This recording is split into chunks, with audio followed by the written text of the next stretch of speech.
ನಾಗರಾಜ್ ಯಾದವ್ ಅವರೇ, ಎನ್ ಅಂದರೆ new India, D ಅಂದರೆ ಡೆವಲಪ್ಡ್ ಇಂಡಿಯಾ, ಎ ಅಂದರೆ ಆಸ್ಪಿರೇಷನ್ ಇಂಡಿಯಾ, NDAದ್ದು ಇದನ್ನೇ ಚೇಂಜ್ ಮಾಡಿಬಿಟ್ಟಿದ್ದಾರೆ ಇವಾಗ. ಅವ್ರೇನ ಚೇಂಜ್ ಮಾಡ್ಕೊಳ್ಳಿ, ನನಗೆ ದೇಶ ಅಭಿವೃದ್ಧಿ ಆಗಬೇಕು ಅನ್ನೋ ದೃಷ್ಟಿಕೋನದಿಂದ ಹೇಳ್ತಾ ಇದ್ದೀನಿ. ಇವ್ರು ಮಾಡ್ತಾ ಇರ್ತಕ್ಕಂಥ ಅಲಿಗೇಷನ್ ವಿಚಾರಗಳು ನೋಡಿದಾಗ ನಾವು ಹಿಸ್ಟ್ರಿ ಬೇಕಾಗಿಲ್ಲ, ಫ್ಯೂಚರ್ ಮಾತ್ರ ನೋಡ್ಬೇಕಂದ್ರೆ ಯಾರಿಗೆ ಇತಿಹಾಸ ಗೊತ್ತಿರ್ತದೆ ಅವ್ರು ಮಾತ್ರ ಇತಿಹಾಸ ನಮ್ಮ ಕ್ರಿಯೇಟ್ ಮಾಡಬಲ್ಲರು. ಅದನ್ನ ಅರ್ಥ ಮಾಡ್ಕೋಬೇಕು ಮಾನ್ಯ ಗಂಗಾಧರ ಮೂರ್ತಿಯವರು. ಅವ್ರು ಹೇಳ್ತಾರೆ ನಾನು ಯಾವುದೂ ಕೂಡ ರಾಜಿ ಪ್ರಶ್ನೆನೇ ಇಲ್ಲ, ದೇಶದ ವಿಚಾರ ಬಂದಾಗ, ರೈತರ ವಿಚಾರ ಬಂದಾಗ, ಆರ್ಥಿಕ ವಿಚಾರ ಬಂದಾಗ, ನಿರುದ್ಯೋಗ ವಿಚಾರ, ಯುವಕರ ವಿಚಾರ ಬಂದಾಗ, ಮಹಿಳೆಯರ ವಿಚಾರ ಬಂದಾಗ, ದೇಶದ ಸುಭದ್ರ ವಿಚಾರ ಹಾಗಾದರೆ ಅಲಯನ್ಸ್ ಪಾರ್ಟ್ನರ್ದೆಲ್ಲ ದೇಶದ ವಿರುದ್ಧವೇ ಮಾತಾಡ್ತಾರಾ, ರೈತರ ವಿರುದ್ಧನೇ ಮಾತಾಡ್ತಾರಾ, ಅನ್ಎಂಪ್ಲಾಯ್ಮೆಂಟು ಇನ್ನೂ ಜಾಸ್ತಿ ಆಗಲಿ ಅಂತ ಮಾತಾಡ್ತಾರೆ. ಏನು ಮಾತಾಡ್ತಾ ಇದ್ದಾರೆ? ಅವರು ಬೇಡಿಕೆ ಇಟ್ಟಿರೋದು ಅದೇ. ನಮ್ಮ ರಾಜ್ಯಗಳು ಕೂಡ ಹಿಂದುಳಿದಿರ್ತಕ್ಕಂಥ ರಾಜ್ಯಗಳು ನಮಗೆ ಸ್ಪೆಷಲ್ ಗ್ರಾಂಟ್ಸ್ ಬೇಕಾದ್ರೆ, ಸ್ಪೆಷಲ್ ಸ್ಟೇಟ್ ಬೇಕಾದ್ರೆ ಕೇಳ್ತಕ್ಕಂಥ ತಪ್ಪೇ ಇಲ್ಲ ಅಂತ ಮಾತು ಹೇಳ್ತೀನಿ. ಯಾಕಂದರೆ ನಾವು ಕೂಡ ಕೇಳಿದ್ದಾರೆ ಇನ್ನು ಅದು ಅವ್ರ ಅಜೆಂಡಾ, ಅವ್ರ ಮ್ಯಾನಿಫೆಸ್ಟೋ ಎಲ್ಲಿದೆ. ಒಂದು ನಿಮಿಷ, ಇದು ಪಬ್ಲಿಕ್ ಡೊಮೇನಲ್ಲಿ ಚರ್ಚೆ ಆಗಿರ್ತಕ್ಕಂಥ ವಿಚಾರಗಳು. ಯಾರು ಹೇಳಿದ್ದಾರೆ? ಅವರು ರೀಜನಲ್ ಪಾರ್ಟೀಸು. ಎಲ್ಲಿ ಬಂದಿದೆ sir? Nitish Kumar, show me I will tell you. Nitish Kumar ಅವರು ಅವರ ಪಾರ್ಟಿಯಿಂದ ಅಧಿಕೃತವಾಗಿ ಬಂದಿದೆಯಾ? ಅಧಿಕೃತ ಅಲ್ಲ, ಅವರ ನಾಯಕರು ಅದು ಕಾಮನ್ ಮಿನಿಮಮ್ ಪ್ರೋಗ್ರಾಮ್ ಮಾಡ್ಕೋಬೇಕು. ಆ ಡಿಮಾಂಡ್ ಇದೆಯಾ ಅಲ್ಲ ಅಂತ ಮುಂದಿನ ಬರ್ತದೆ. ಅವರ ನಾಯಕರು ಇನ್ನೊಂದು ಮಾತು ಹೇಳಿದ್ರು ಗೊತ್ತಾ ನಿಮಗೆ? ನಿತೀಶ್ ಕುಮಾರ್ ಪಾರ್ಟಿಯವರು MLC ಅವ್ರ ಹೆಸರು ಬೇಕಾದ್ರೆ ಹೇಳ್ತೀನಿ. ಅವ್ರು ಏನಂತ ಹೇಳಿದ್ರು ಗೊತ್ತಾ? ಈ ದೇಶದಲ್ಲಿರ್ತಕ್ಕಂತಹ ಸಮ್ಮಿಶ್ರ ನಡೆಸಲಿಕ್ಕೆ ನಿತೀಶ್ ಕುಮಾರ್ ಬಿಟ್ಟರೆ ಬೇರೆ ಯಾರ ಕೈಯಿಂದ ಸಾಧ್ಯನೇ ಇಲ್ಲ ಅಂತ ಟೀಕೆ ಮಾಡಿದ್ರು. ಹೇಳ್ಬೇಕಾನೆ ನಿಮಗೆ? That own party.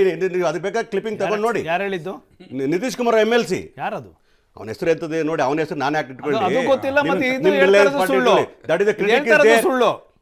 ನಾನು ಇವಾಗ ಹೇಳ್ತಾ ಇದ್ದೀನಿ ಕೇಳಿ, ಚಾಲೆಂಜ್ ಮಾಡ್ತೀನಿ. Give me 1 minute time. ಇಲ್ಲಾಂದ್ರೆ ಅವರು ತೊಳ್ಕೊಳ್ಳೋದು ಆಯ್ತಾ?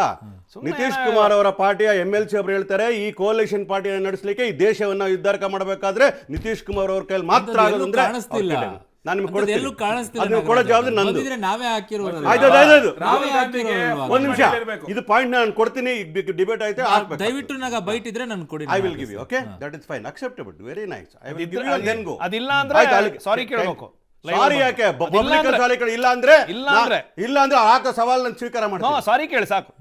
ಸವಾಲುಗಳನ್ನ ನಾವು ಒಪ್ಕೊಳ್ಳೋಕ್ಕಾಗಲ್ಲ. ಯಾವುದು ನಿಜ ಆಗಿಲ್ಲ. ಆಯ್ತು, ಇವರೆಲ್ಲ ಮಾತಾಡ್ತಾರಲ್ಲ ನಾವು ಕಾಂಪ್ರಮೈಸೇ ಇಲ್ಲ ಅಂತ. ಯಾವುದ್ರಲ್ಲಿ ಕಾಂಪ್ರಮೈಸ್ ಇಲ್ಲ? ಇವ್ರು ಭಾಷಣಗಳು ಮಾಡಿದ್ರಲ್ಲ, ಹಿಂದೂ ಮುಸ್ಲಿಮು ತಾಳಿನ ಕಿತ್ತು ಇನ್ನೊಬ್ಬರು ಕೊಟ್ಬಿಡ್ತಾರಂತೆಲ್ಲ ಭಾಷಣಗಳು ಮಾಡಿದ್ರಲ್ಲ, ಅಂಥ ವಿಚಾರಗಳಲ್ಲಿ ಹಿಂದುತ್ವದ ಪ್ರತಿಪಾದನೆ ಡಿವಿಸಿವ್ ನೇಚರಲ್ಲಿ ಇರ್ತಕ್ಕಂಥ ಅಜೆಂಡಗಳಲ್ಲಿ ಕಾಂಪ್ರಮೈಸ್ ಇಲ್ವೋ, ಅಥವಾ ಎಲ್ಲರೂ ಸಬ್ಕಾ ಸಾಥ್ ಸಬ್ಕಾ ವಿಕಾಸ್ ಅಂತ ಬೊಗಳೆ ಬಿಡ್ತಾ ಇದ್ರಲ್ಲ, ಅದನ್ನ ನಿಜವಾಗ್ಲೂ ಅಲಯನ್ಸ್ ಪಾರ್ಟ್ನರ್ಗೆ ಬಳಿ ಒಂದು ಡೆವಲಪ್ಮೆಂಟ್ ಆಗಿರೋದಂದರೆ ಇಂಡಿಪೆಂಡೆಂಟ್ ಆಗಿ ಮೆಜಾರಿಟಿ ಬಂದಿದ್ರೆ ಇದೆಲ್ಲ ಮಾಡಿರೋರು. ಇವತ್ತು ನಿತೀಶ್ ಕುಮಾರ್ ಇರ್ಬೋದು, ಇವರು TDP ಇರ್ಬೋದು, ಅವರೆಲ್ಲರೂ ಕೂಡ ಒಂದಲ್ಲ ಒಂದು ರೀತಿಯಲ್ಲಿ ಅವರು ಕೂಡ ಒಂದು ಸಂವಿಧಾನಬದ್ಧ ಕೆಲಸ ಮಾಡ್ತಕ್ಕಂಥ ಪೊಲಿಟಿಕಲ್ ಪಾರ್ಟೀಸ್ ನಂಬ್ಕೊಂಡಿದ್ದೀನಿ. ಆದರೆ ಇವರು ಆಡಿದ ಆಟವನ್ನು ಮುಂದಿನ ದಿನ ಆಡಲಿಕ್ಕೆ ಸಾಧ್ಯವೇ ಇಲ್ಲ. ಸಿಂಗಲ್ ಪಾರ್ಟಿ ಮೆಜಾರಿಟಿ ಇಲ್ಲ. ನೀನು ಹೇಳ್ದಂಗೆಲ್ಲ ಕೇಳಲಿಕ್ಕೆ ಆಗೋದಿಲ್ಲ. ಇನ್ನು ಮುಂದೆ ಕರ್ನಾಟಕ ಇಂಟರ್ವ್ಯೂನ ಆಗ್ತಾ ಇದ್ದೀನಿ. ಅವ್ರು ಸಿಂಗಲ್ ಪಾರ್ಟಿ ಮೆಜಾರಿಟಿ ಇಲ್ಲ, ಅವ್ರು ಹೇಳ್ದಂಗೆ ಕೇಳಕ್ಕಾಗೋದಿಲ್ಲ. ಕಾಂಗ್ರೆಸ್ಗೆ ಸಿಂಗಲ್ ಪಾರ್ಟಿ ಮೆಜಾರಿಟಿ ಇದೆಯಾ? INDA ಸರ್ಕಾರ ಮಾಡಿದ್ರೆ ನೀವು ಹೇಳ್ದಂಗೆ ನಡ್ಕೊಂಡು ನೀವು ನಡ್ಕೊಂಡು ಹೋಗ್ತೀವಿ. ನಮ್ಮ ಕ್ಯಾರೆಕ್ಟರ್ ಏನ್ ಗೊತ್ತಾ? ಸರ್ವಾಧಿಕಾರಿ ಧೋರಣೆ ಇಲ್ವೇ ಇಲ್ಲ. ಯಾಕಂದ್ರೆ ಸಮ್ಮಿಶ್ರ ಸರ್ಕಾರ ನಡೆಸಿರ್ತಕ್ಕಂಥ 10 ವರ್ಷಗಳ ಕಾಲ. ಒಂದ್ ನಿಮಿಷ, ಅಲ್ಲ ನೀವು 99 ತಗೊಂಡೇನೆ ನಾವ್ ಎಲ್ಲರನ್ನು ಮೇಂಟೈನ್ ಮಾಡ್ತೀವಿ ಅಂತ ಹೇಳ್ತಾ ಇದ್ರು. ಅವ್ರು 240 ತಗೊಂಡು ನಾವು ಇನ್ನು ಬೇಕಾದ್ರೆ ಮೇಂಟೈನ್ ಮಾಡ್ತೀವಿ ಅನ್ನೋದು ಆಗಲ್ಲ. ಈ ವಾಜಪೇಯಿ ಇದ್ದಿದ್ರೆ ನೋಡಿ, ವಾಜಪೇಯಿ ಅವ್ರಿಗೂ ನರೇಂದ್ರ ಮೋದಿ ಡಿಫರೆನ್ಸ್ ಅದೇ. ವಾಜಪೇಯಿ ಅವರು ಎಲ್ಲ ಮತ್ತೆ ವಾಜಪೇಯಿ ನರೇಂದ್ರ ಮೋದಿಗೆ ಹೋದ್ರ ನಿಮ್ಮದು ಕೇಳ್ತಾ ಇದ್ದೀನಿ.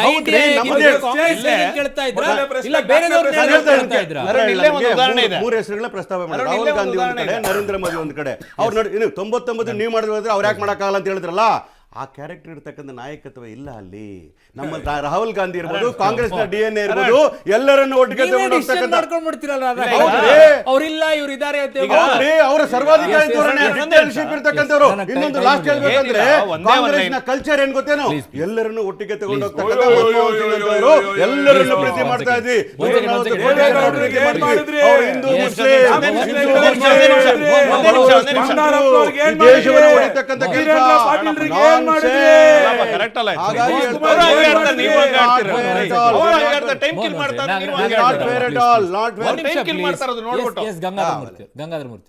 ಸಿಂಪಲ್ ಆಗಿ ಒಂದೇ ಒಂದು ವರ್ಡ್, ಇಂಡಿಯಾ ಅಲೈನ್ಸ್ ಒಕ್ಕೂಟ ಬಂದಿದ್ದಾರೆ ಅಥವಾ ಬಂದಿಲ್ಲ ಅಂತ ಅನ್ಕೊಂಡು ವಿರೋಧ ಪಕ್ಷವಾಗಿ ಕೂತಿದ್ದಾರೆ ಅಂದ್ರೆ, ತಮಿಳುನಾಡು ಮತ್ತೆ ಕರ್ನಾಟಕದ ವಿಚಾರವಾಗಿ ಇವ್ರ ನಿಲುವೇನು?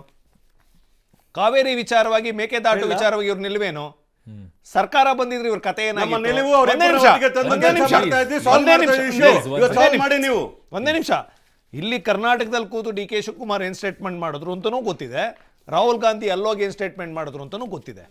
ಈ ದ್ವಂದ್ವಗಳಲ್ಲೇ ಇನ್ನೂ ಕಿತ್ಲಾಡ್ಕೊಂಡು ಮಾತಾಡ್ತಾ ಇರೋಂಥ ಸಂದರ್ಭದಲ್ಲಿ ಸರ್ಕಾರದ ಅಧಿಕಾರದಲ್ಲಿರೋರ್ನ ಕ್ವಶನ್ ಮಾಡೋ ಸ್ಟೇಜಿಗೆ ಬಂದಿದ್ದಾರೆ. ಫಸ್ಟ್ ನೀವು ಮಮತಾ ಬ್ಯಾನರ್ಜಿ, ಸ್ಟಾಲಿನ್ ಇವ್ರನ್ನ ಸಮಾಧಾನ ಪಡಿಸ್ಕೊಳ್ಳಿ, ಆಮೇಲೆ ಗೊತ್ತಾಗತ್ತೆ ನಿಮ್ಗೆ.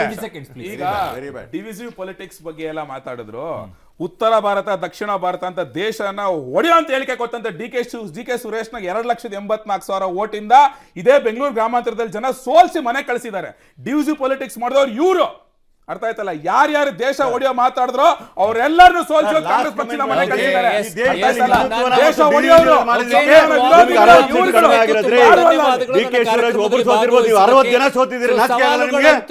ಮೋದಿ ಅವರ ಮುಂದೆ ಬಹುದೊಡ್ಡದಾಗಿದೆ, ಸುಲಭವಾಗಿ ಅಂತೂ ಇಲ್ಲ. ಅಗ್ನಿಪಥ, ಬೆಂಕಿಯ ನಡಿಗೆಯಲ್ಲೇ ಇರುತ್ತೆ ಎಲ್ಲಿಯವರೆಗೂ ಅನ್ನುವಂಥದ್ದನ್ನು ನೋಡಬೇಕಾಗಿದೆ. ಬಟ್ ಬಿಜೆಪಿ ಅವ್ರಿಗೆ ವಿಶ್ವಾಸ ಇದೆ, ಇದನ್ನು ಪೂರ್ಣವಾಗಿ ನಾವು ಯಶಸ್ಸುಗೊಳಿಸ್ಕೊಳ್ತೀವಿ ಅಂತ ಮೈತ್ರಿ ಅವ್ರಿಗೂ ಕೂಡ ಇದೆ. ಆದರೆ ಮೈತ್ರಿಯಲ್ಲಿರುವಂಥವರಿಂದನೇ ಎಡವಟ್ಟಾಗುತ್ತೆ ಅಂತ ಹಲವರ ವಿಶ್ಲೇಷಣೆ.